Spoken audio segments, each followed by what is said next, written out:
Number 10. Haunted Henry. Now I know when it comes to a top episodes, this most of the time doesn't come, and people don't talk about it a lot. But personally, I like it very much. I still remember when I was 7 and I first watched this. I was absolutely terrified of this. But watching it after I grew up a little, I loved it a lot. The music, the narration, the spooky atmosphere, it's just so good enjoying this scary scenery. It was one of my favorite episodes as a child and it still is today. The moment when Henry goes through that forest the first time and sees the red coat, that scene always gives me chills. It's because of the unidentified thing that we have no clue about what is it. We have no idea what's happening, who puts those things there or even why they are there. The wind effects in the background is just spooky. Couple that up with the music and you have got something that could scare anyone. This episode describes why classic series is good. It's because if it wants to be scary, it can be very scary. Number 9. The Flying Kipper. I think everyone would probably hate me a lot if I didn't include this on the list somehow. And yes, everyone including me loved this episode. For many people, Henry used to bounce around from a favorite to a not so favorite character. But I bet you this was probably the episode that made Henry a favorite character among many fans. And this was a fantastic episode. Now the story here is very simple. Henry pulls a train of fish, crashes, and then gets repaired. So one could think, except the crash, what is there to like in it? Well, much like Haunted Henry, the crew took a very simple story and made it look grander than ever. I also really liked Henry in this one. I loved how this episode played a pivotal point in his life and character arc. He so wanted to prove himself, and when he finally got the chance, his world came crashing down on him. The Flying Kipper theme is a beautiful theme, and I'm glad they didn't just use Henry's normal theme. I like how they took a theme that is nice to listen and turned it into a beautiful piece of music. And the sets? Good God, the sets! They took all the known locations and made them into beautiful scenery, like something from a fantasy world. Henry's shadow against the dawn light was just amazing to watch. And the shots are some of the most beautiful shots in the entire show. And I also realized that this is the only episode to feature Knapford Harbor. That's a shame as the sets look actually quite detailed. And the crash? It was one of the best crashes of the show, hands down. This was the first time we saw an intense accident, and my god, the way Henry smashes the brake fan and then falls off is just so good. But I also feel happy when he returns in the end. Overall, just a very great episode with excellent visuals. Number 8. Thomas and a Special Letter. I find this episode a very gifted type of episode. More specifically, a rewarding episode, as we get to see all the main 8 engines together and them going to the mainland on this big trip. And as a kid, I just loved the scene where all the engines were passing through Elsbridge. It's just so satisfying to see so many engines running around in a place. As a kid, watching a child just write a letter to the engines so that she can meet them sounded like the most amazing thing to me back then. And I always used to wonder, why couldn't I ever meet them? Well, maybe part of the reason is I live so far away from them. Anyways, I think the reason I like this episode so much is also because it seems like a dream come true type of story. The sets and models were amazing too. I know many people would want this episode to be in season 2, but I don't think season 2 would be able to portray the grand atmosphere that this episode had. I mean, just look at the scenes. All the engines going to big city, all soda engines are hit with sheds, everyone standing in a circle. It's just so beautiful and pleasing to watch. And the crash too was also good. I know it may be a little over the top, but still. And overall, I liked it a lot. Especially this last scene, where everyone was, standing in a circle and getting praised. Number 7. Ghost Train. Now this one is a common favorite of fans, and rightfully so, as it's the first spooky episode of the show. And oh boy was it awesome. This was probably the most scariest episode until season 5 came along. Before I even saw season 5, I thought this was the scariest thing ever. As a kid, it terrified me, and you can understand why. The opening shots and Percy traveling through the night shots were just so unsettling and spooky. The opening alone unsettled me and scared me, especially with that echo voice and whistle.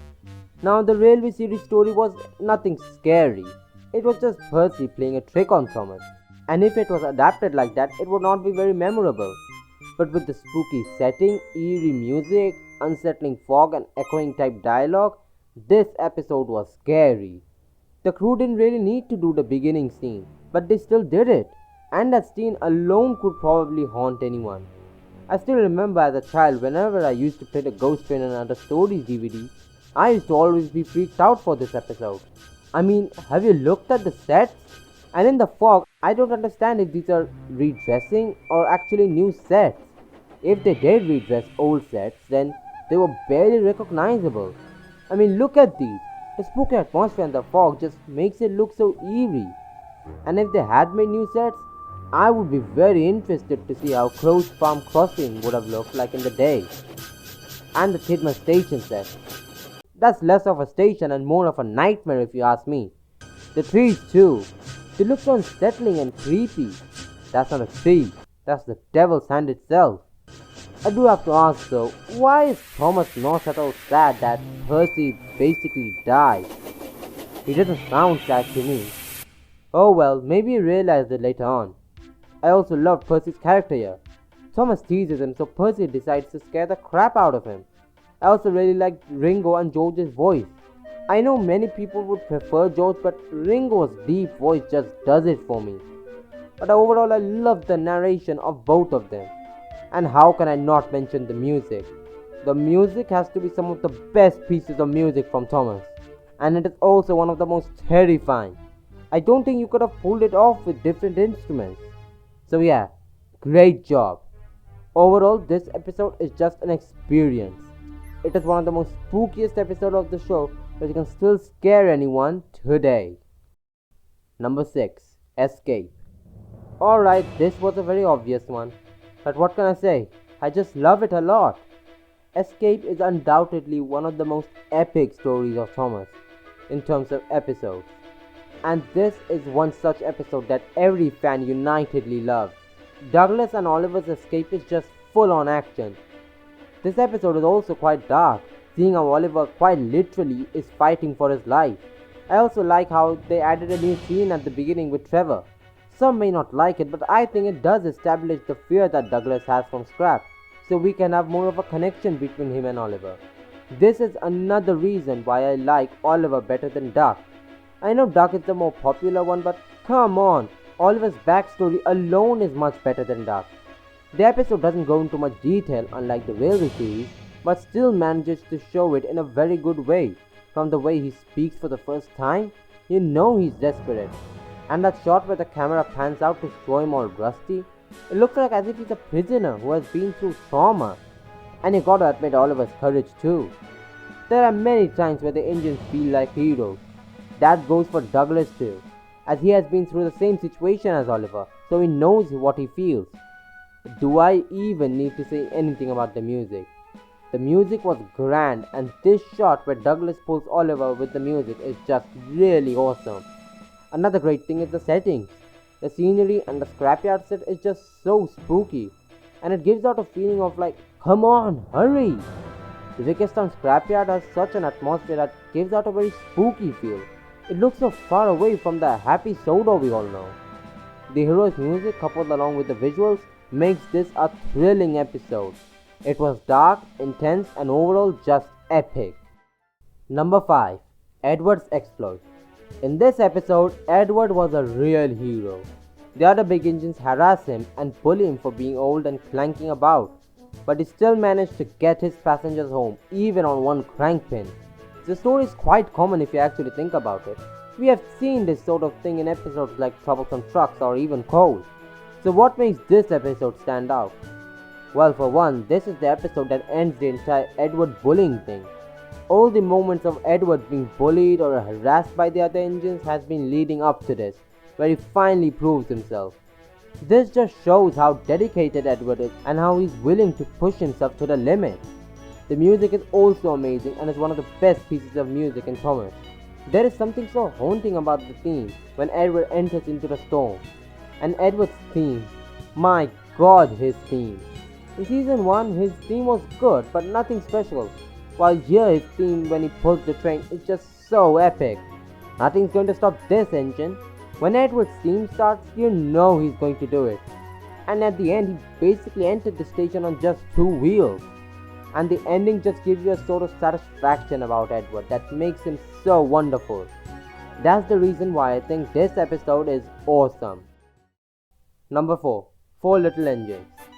This episode is just a prime example of not just season 4 but the whole show at its best. Just taking the simple story with a moral and making it big and grand and atmospheric, which it is. The music, like always, is fantastic. The Scarloy theme with him struggling but still able to pull into the station along with the sad last piece of music just shows the talent of Mike and Junior and how they have also played a hand in making season 4 so grand. What I also love about this episode is that this is one of the only stories in the entire show to feature Scarloy in his true character. We didn't see much of him in season 5 and 6, and by the time season 7 rolled around, he had been turned into a young, scared, whiny little wimp. Instead of the old, wise, knowledgeable one, he had basically been turned into a child. Yeah, I really hate the decision for this. Scarloy is one of my favorite characters in the show, and it makes me feel sad to know how this fantastic episode was the only one where we got to see his true persona, which also makes this episode the best episode to feature Scarloy. Number 3. Duncan Gets Spooked. Now this is an episode which I often see a lot on people's list, and rightfully so, as this is the most spookiest episode. This episode took a simple story and made it unforgettable. The thing that makes this episode work so well is how haunting Rusty's story is.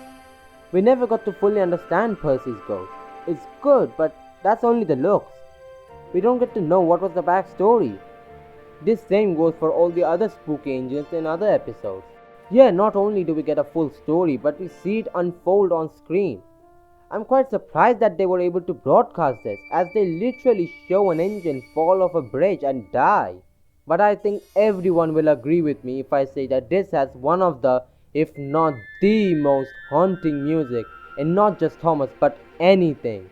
The reason I say haunting is that because you connect with the engine, knowing what actually happened to it, and it's very tragic. Whenever someone plays this music, first thing that comes to my mind is this episode. The music with the foggy scenes and moonlit ravine just makes it even better. The story may be basic, but coupled with the other aspects like sets and music, and even Rusty's ghost story, this was amazing. Number 2. Henry's Forest. Alright, now I know that Wilbert Audrey didn't like this because of the Rule 55, but honestly, I couldn't care less. Wait! Huh. Let me rephrase that. I couldn't care less about his particular statement. Now, as we all know, Audrey was a rail enthusiast, and with his wonderful stories, he also had a lot of railway realism in it. So seeing that realism gone upsetting him, I kind of understand.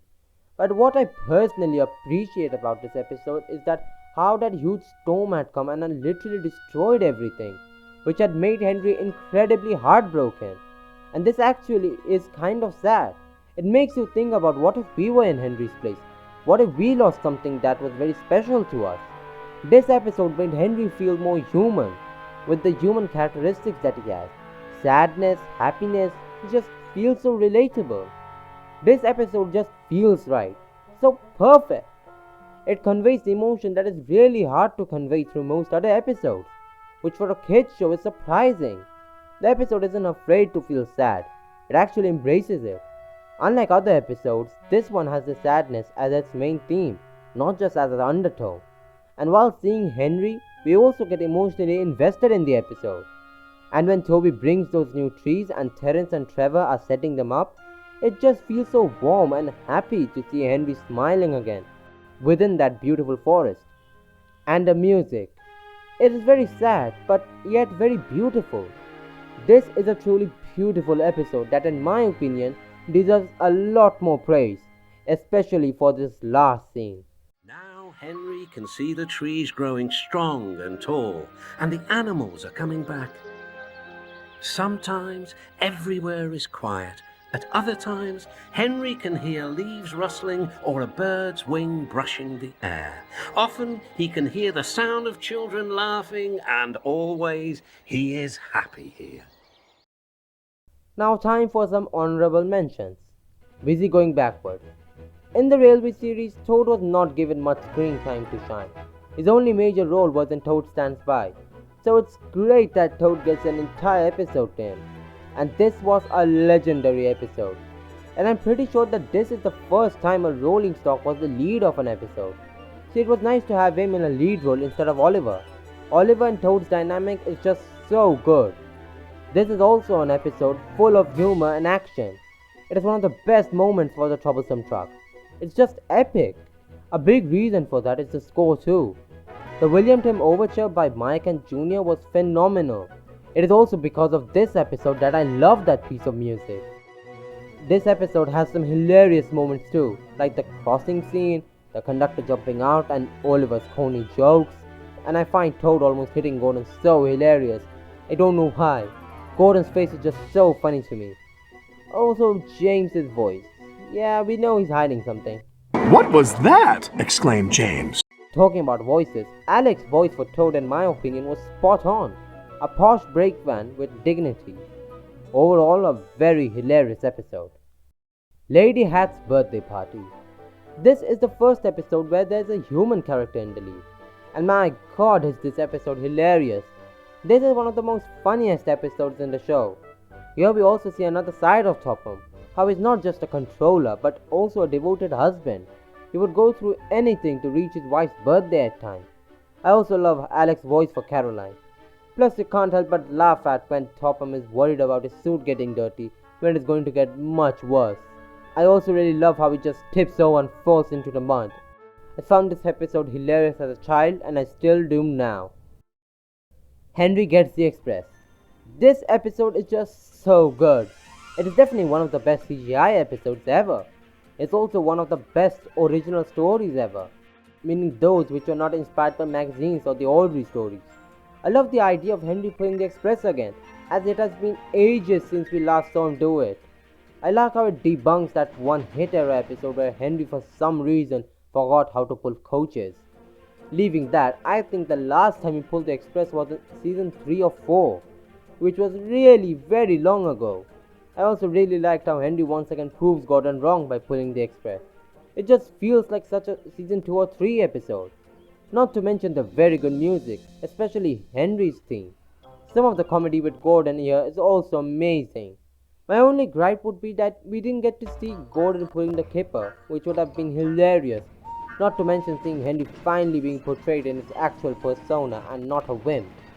This just feels so much like a classic episode. If it weren't for Porter and the animation, I would have said it was a classic series episode. Love Me Tender. Apart from their origin episodes and Escape, this is Donald and Douglas at their best. It was so amazing to finally see the Scottish twins return to the show. Sure, they might have technically returned in Lost Treasure, but that was more for them being just thrown in there for fan service than anything else. I personally count this episode as their true return to the show. I just love the brotherly dynamic between them. One reason is because it is kind of funny to see them bicker over these matters, which can be pretty relatable to some fans. And you can always see, regardless of how much they fight and argue, you can still see that they deeply care for each other a lot, as shown previously in Twin Trouble. Talking about Twin Trouble, this is just that episode, but much better. I also really love the theme song of them in the episode by Renshaw. Mike and Jr.'s theme for them had more of a no-nonsense vibe and had a Scottish feeling to it. And the same goes here. And this theme is also very catchy, like the previous one.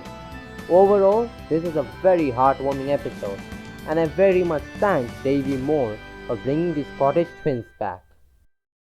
Heroes. For me personally, I think this is the best Bill and Ben episode, as it brought out the best in them. From the first time they were introduced to here, we have always known them as the cheeky little devils who do nothing but cause trouble. But in this episode, we see them actually be serious for once.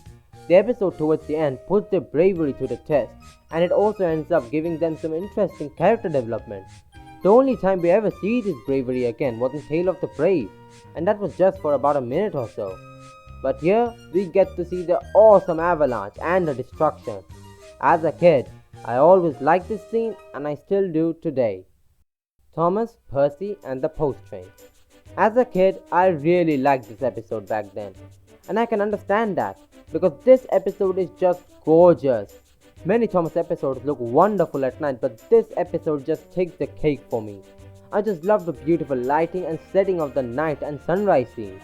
It's just so majestic. And of course, Mike and Junior again outdid themselves with the Post Train theme. And I love how they used this for the Night Train song. It's just a very enjoyable story which I liked a lot.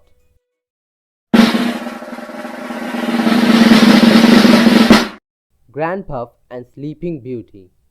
These episodes are basically the same story, so I'm going to keep them as one here. As I've grown older, my admiration for these episodes have grown immensely. These two episodes are the ones which kicked off what many fans, including me, consider the best season of Thomas. The main thing I like about these episodes is the character relationships in them. Duke is my favorite out of the three of them. He takes no nonsense, and when the other two tease him, he finds out a way to get back at them. But also, whenever the others are in deep trouble, he will not give up, as seen in Bulldog. But this also means that deep down, Duke really cares for Falcon and Stuart. Sure, sometimes they can be rude to him, but he knows they're just joking. Stuart and Falcon may treat him rudely sometimes, but even they know that they deeply care for him. Another thing about this episode is that how sad this is.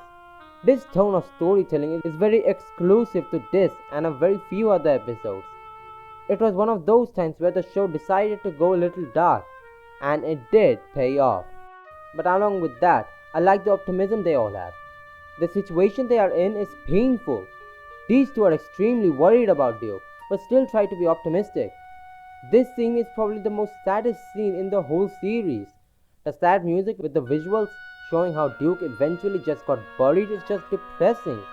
And the line he said, "Oh well," he sighed, "I'll go to sleep. It'll help pass the time." holy crap, Duke knows he might probably never get bored, but still tries to keep himself happy. I mean, damn, I don't know what to say. He must be in extreme emotional pain, but is still trying to control it, and keeps up the hope of him getting discovered. This scene along with the sad music is just so depressing to watch. But guess what? He does get discovered. The way he gets discovered is actually really funny.